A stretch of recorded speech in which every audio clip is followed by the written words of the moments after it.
जय हिंद। स्वागत करते हैं आप सभी का हमारे अपने यूट्यूब चैनल सुलझा शामी तैयारी पर। तो दोपहर के 1 बज रहे हैं और मैं आ चुका हूं आपके बीच हमारी आज की इंडियन आर्मी की जीके जीएस की स्पेशल क्लास को लेकर। आज जो हम सब army GK mix special test करेंगे। जीके के क्वेश्चंस रहेंगे आपके, जीके मिक्स स्पेशल टेस्ट रहेगा आपका। टॉप 25 क्वेश्चंस आपको जीके के टेस्ट ली जाएगी इसमें, और जिसमें से आपको 25 में से देखते हैं आपका आज कितना सही होने वाला है, आप सबको दिखानी है। तो चलिए शुरुआत करेंगे टेस्ट की। शुरू करने से पहले जल्दी सभी शेयर कर देंगे अपने और फ्रेंड्स के साथ, उसके साथ साथ सभी लाइक बटन जरूर प्रेस कर देंगे। और जिन्होंने अभी तक हमारे यूट्यूब चैनल को सब्सक्राइब नहीं किया वो सब्सक्राइब करके बेल आइकन को ऑल पे जरूर सेट कर देंगे।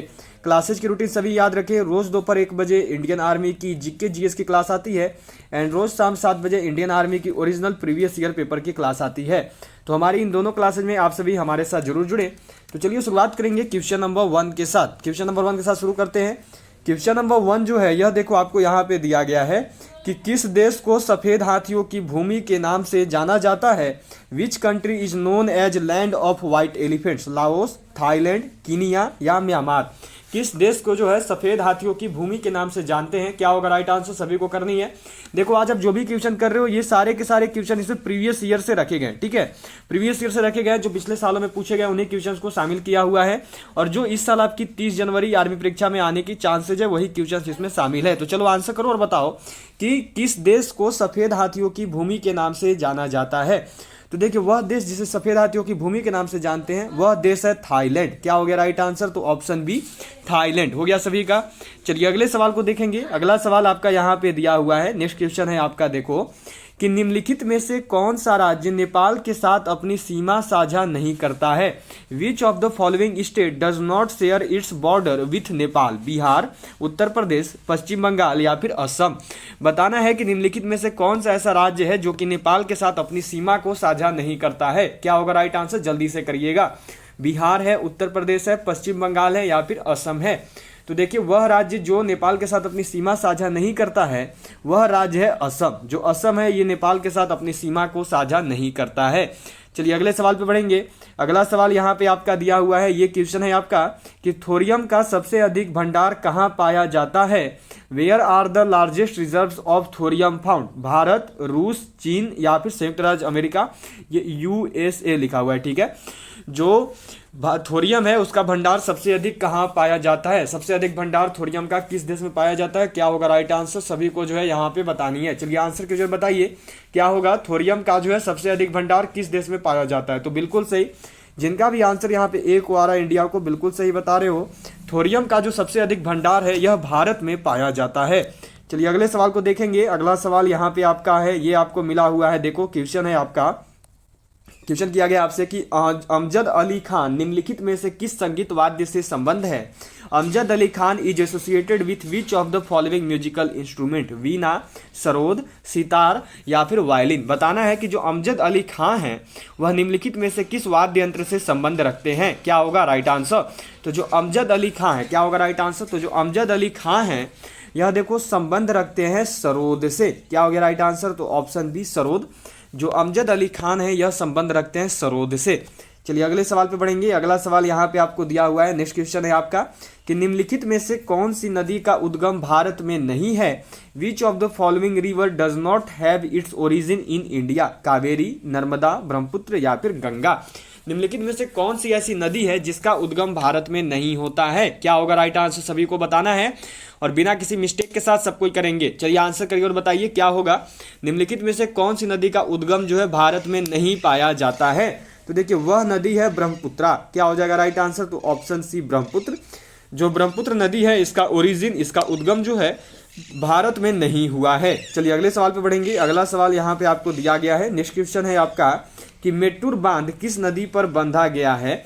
On which river is the Mettur dam built. गावनी, कावेरी, हेमवती या फिर पालार। जो मेट्टूर बांध है यह किस नदी पे बांधा गया है। क्या होगा राइट आंसर, जो मेट्टूर बांध है इसको किस नदी पे बांधा गया है। चलिए आंसर की जरूर बताइए क्या होगा यहाँ पे, जो मेट्टूर बांध है इसको किस नदी पे बांधा गया है। तो जो मेट्टूर बांध है यह देखो बांधा गया कावेरी नदी पे। क्या होगा राइट आंसर, तो ऑप्शन बी कावेरी, ठीक है। चलिए अगले सवाल पे बढ़ेंगे। अगला सवाल यहाँ पे आपको दिया हुआ है, नेक्स्ट क्वेश्चन है आपका, ये दिया गया है कि पुरानी जलोढ़ मिट्टी को अन्य किस नाम से जाना जाता है। By what other name is the new alluvial soil known? Khadar, Bangar, Kallar या रेगुड़? जो नवीन जलोढ़ मिट्टी है इसको किस नाम से जानते हैं? क्या होगा राइट आंसर? जो नई जलोढ़ मिट्टी होती है इसको किस नाम से जाना जाता है? तो जो नई जलोढ़ मिट्टी होती है ना उसको क्या बोलते हैं? तो उसको बोलते हैं देखो खादर। ठीक है, नई जलोढ़ मिट्टी को खादर बोला जाता है। अब यहीं पे बांगर दिया हुआ है तो याद रखिएगा, पुरानी जलोढ़ मिट्टी को जो है बांगर बोलते हैं। ठीक है, पुरानी जलोढ़ मिट्टी को बांगर बोलते हैं। अब जो रेगुड़ है यह याद रखना, काली मिट्टी को रेगुड़ के नाम से जाना जाता है। ठीक है, जो काली मिट्टी है इसको रेगुड़ के नाम से जानते हैं। चलिए अगले सवाल पे बढ़ेंगे। अगला सवाल यहाँ पे है आपका, यह आपको दिया गया है देखो कि निम्नलिखित में से कौन विश्व का सबसे बड़ा मरुस्थल है? Which of the following is the largest desert in the world? Arabian, Kalahari, Sahara या फिर थार? निम्नलिखित में से विश्व का सबसे बड़ा मरुस्थल क्या है? क्या होगा राइट आंसर? ये जो है यहाँ पे आपको बतानी है। अरेबियन है, कालाहारी है, सहारा है या फिर थार मरुस्थल है। देखिए अब जो है आपकी जो 1 बजे की क्लासेज है बहुत जल्द टॉपिक वाइज करवा दी जाएगी। ठीक है, जीके और जीएस से जितने भी टॉपिक वाइज जो क्वेश्चंस बनते हैं, ठीक है, टॉपिक बाय टॉपिक जो भी क्वेश्चंस बनते हैं जीके और जीएस से, उसकी क्लासेज जब आपकी 1 से 2 दिनों में स्टार्ट हो जाएगी। टॉपिक वाइज आपको करवाई जाएगी रोज दोपहर 1 बजे। जीके जीएस आपकी जो टॉपिक वाइज आपको करवाई जाएगी, क्योंकि देखो अब जो है आपकी 30 जनवरी की एग्जाम डेट कंफर्म होती हुई दिख रही है। बहुत ज्यादा चांसेस है कि आपकी जो एग्जाम है वो 30 जनवरी को करवा ली जाएगी। तो अब 30 जनवरी की एग्जाम है, इसको टारगेट में रखते हुए जो हमारा 1 बजे क्लास चलता है इंडियन आर्मी का जीके जीएस का, उसको बहुत जल्द आपका टॉपिक वाइज कर दिया जाएगा 1 से 2 दिनों में। और जितने भी टॉपिक से इंडियन आर्मी क्वेश्चन करती है जीके जीएस से, वो सारे के सारे टॉपिक आपको 30 जनवरी एग्जाम से पहले तक सभी कंप्लीट करवा दिए जाएंगे, और जिससे आप सब जीके जीएस में 30 आउट ऑफ 30 लाने की पूरी चांसेस बन जाएगी। ठीक है, जीके जीएस में। तो चलिए शुरुआत करेंगे, और 1 से 2 दिनों में आपकी टॉपिक वाइज जो है जीके जीएस शुरू करवा दी जाएगी 30 जनवरी एग्जाम डेट को देखते हुए। तो चलिए क्या है क्वेश्चन कि सबसे बड़ा मरुस्थल कौन सा है? तो वो है सहारा मरुस्थल। ठीक है, ये तो लगभग सब कोई जान रहे हैं। अब यहाँ पे याद रखिएगा जो कालाहारी मरुस्थल है ये कहाँ पे स्थित है, तो बहुत बार पूछा है। ठीक है, तो दक्षिण अफ्रीका में है, इसको ध्यान में रखिएगा सब कोई। जो कालाहारी मरुस्थल है कहाँ पे है? तो दक्षिण अफ्रीका में है, साउथ अफ्रीका में है, या फिर इसको नामीबिया में है, लेकिन ऐसे ज्यादातर दक्षिण अफ्रीका का क्वेश्चन बहुत ज्यादा किया इंडियन आर्मी ने 2020 और 2021 में। तो याद रखिएगा कालाहारी मरुस्थल दक्षिण अफ्रीका में, और थार मरुस्थल कहाँ पे है? तो यह स्थित है भारत में। क्लियर हो गया? चलिए अगले सवाल पे बढ़ेंगे। अगला सवाल जो है यह आपको यहाँ पे दिया गया है, नेक्स्ट क्वेश्चन आपसे किया हुआ है। देखो, राष्ट्रीय विज्ञान दिवस कब मनाया जाता है? When is national science day celebrated? 5 जनवरी, 2 जून, 28 फरवरी या फिर 14 मार्च? जो राष्ट्रीय विज्ञान दिवस इसको कब मनाया जाता है? जो राष्ट्रीय विज्ञान दिवस इसको कब मनाते हैं? क्या होगा राइट आंसर? तो जो राष्ट्रीय विज्ञान दिवस है इसको देखो मनाया जाता है 28 फरवरी को। क्या होगा राइट आंसर? तो ऑप्शन सी 28 फरवरी। ठीक है, चलिए अगले सवाल पे बढ़ेंगे। अगला सवाल जो है ये आपको यहाँ पे दिया गया है। देखो, टीपू सुल्तान अंग्रेजों के साथ युद्ध में कब मारे गए थे?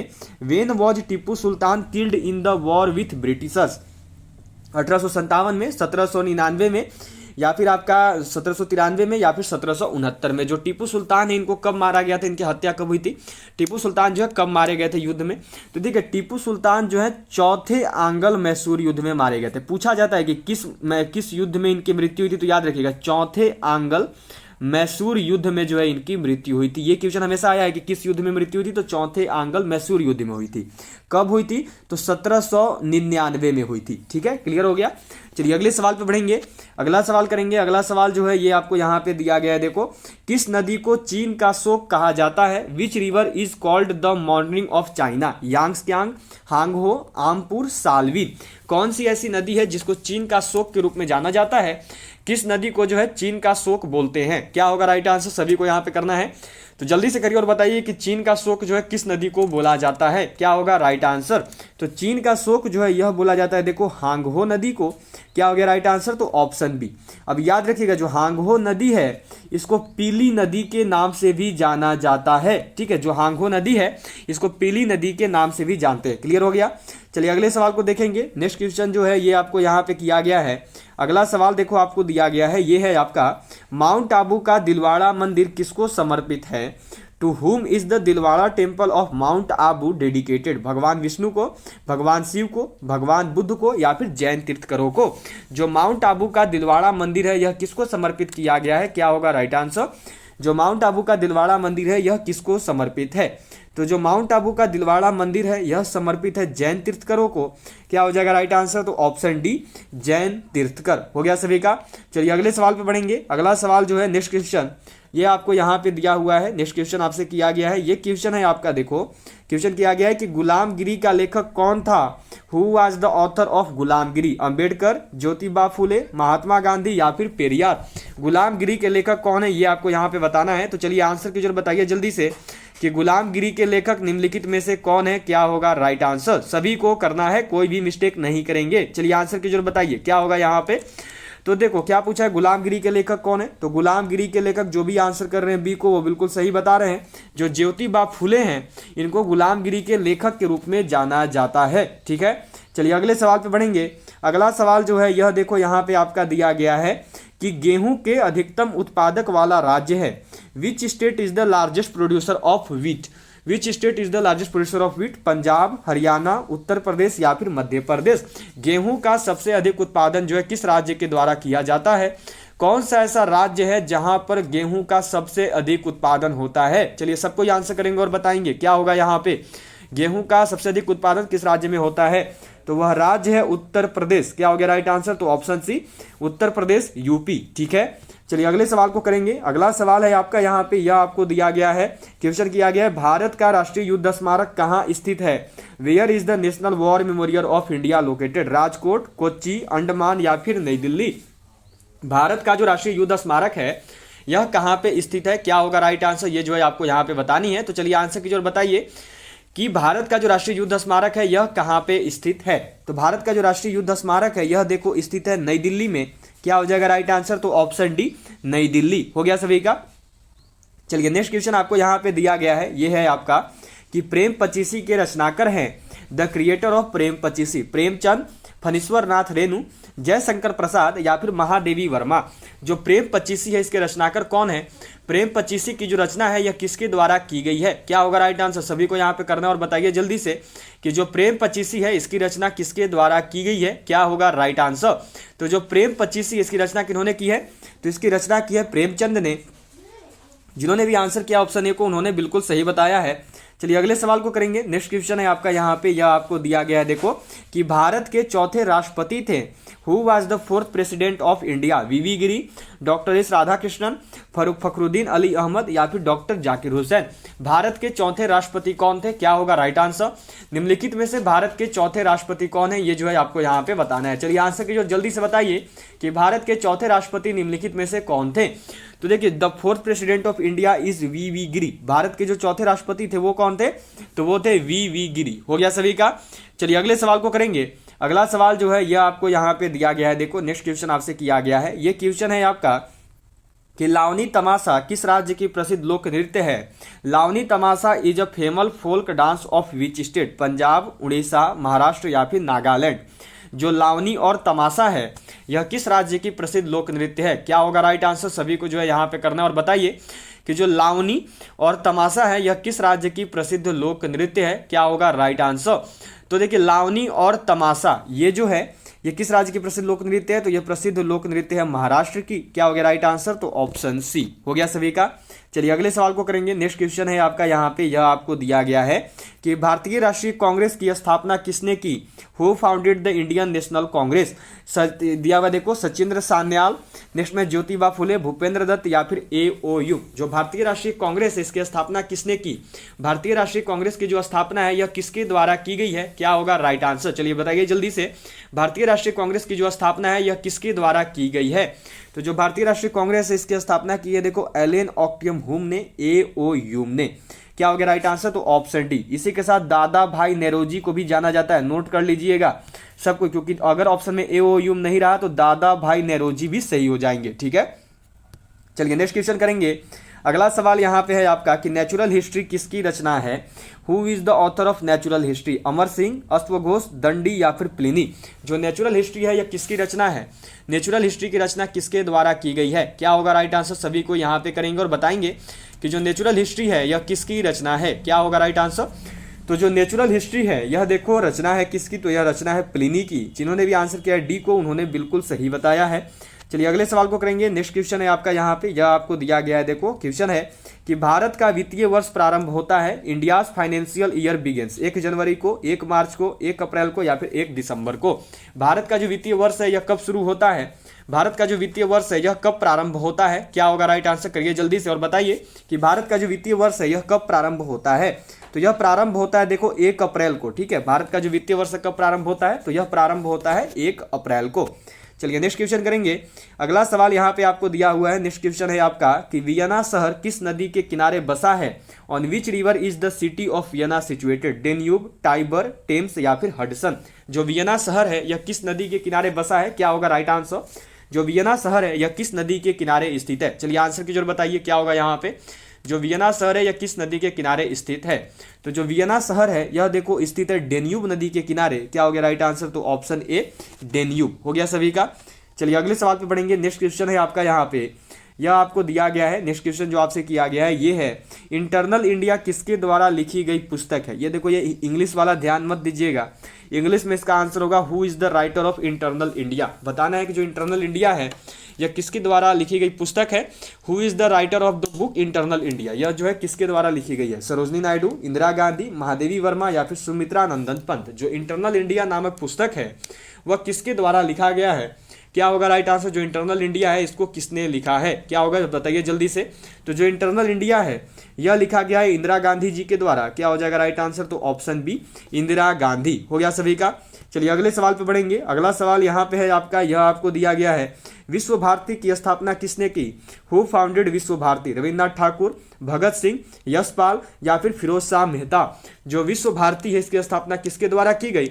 विश्व भारती की स्थापना निम्नलिखित में से किसने की है? चलिए आंसर कीजिए जल्दी से, क्या होगा? विश्व भारती की जो स्थापना है यह किसके द्वारा की गई है? चलिए आंसर की जरूर बताइए, विश्व भारती की स्थापना किन्होंने की है? तो जो विश्व भारती है यह स्थापित किया गया है रविन्द्रनाथ ठाकुर जी के द्वारा। जिन्होंने भी आंसर किया है ए को, उन्होंने बिल्कुल सही बताया है। चलिए अब जो है आज का लास्ट क्वेश्चन रहेगा आपका, 25 नंबर सवाल है आपका यहाँ पे, और यह आपको दिया गया है। देखो क्वेश्चन है आपका कि ब्रह्मपुत्र नदी किस शहर के किनारे स्थित है? Brahmaputra river is situated on the bank of which city? Guwahati, Bareilly, Agra या फिर गोरखपुर? बताना है कि इन चारों में से किस शहर के किनारे जो है ब्रह्मपुत्र नदी स्थित है। क्या होगा राइट आंसर? सभी लोग करेंगे और बताएंगे कि जो ब्रह्मपुत्र नदी है यह इन चारों में से किस शहर के किनारे स्थित है। तो जो ब्रह्मपुत्र नदी है यह देखो स्थित है गुवाहाटी के किनारे। क्या हो गया राइट आंसर? तो ऑप्शन ए गुवाहाटी। जो ब्रह्मपुत्र नदी है यह गुवाहाटी के किनारे स्थित है। हो गया सभी का। चलिए इसी के साथ आपके आज के 25 क्वेश्चंस कवर हो चुके हैं। आप सब अपना स्कोर जरूर बता दीजिएगा। उसके साथ साथ आज तो मैंने आपको कोई भी होमवर्क नहीं दिया है, तो आज आपकी होमवर्क नहीं है, पर सबको अपना स्कोर जरूर शेयर करेंगे। तो चलिए अब आप सबसे मुलाकात होगी शाम 7 बजे, जब आएगी हमारी इंडियन आर्मी की original previous year question paper की class. All of you bye, मिलते हैं आपसे सीधा शाम 7 बजे। तब तक के लिए बाय, जय हिंद, जय Bharat, have a good day. मिलते हैं आपसे सीधा शाम 7 बजे। जय हिंद, जय भारत।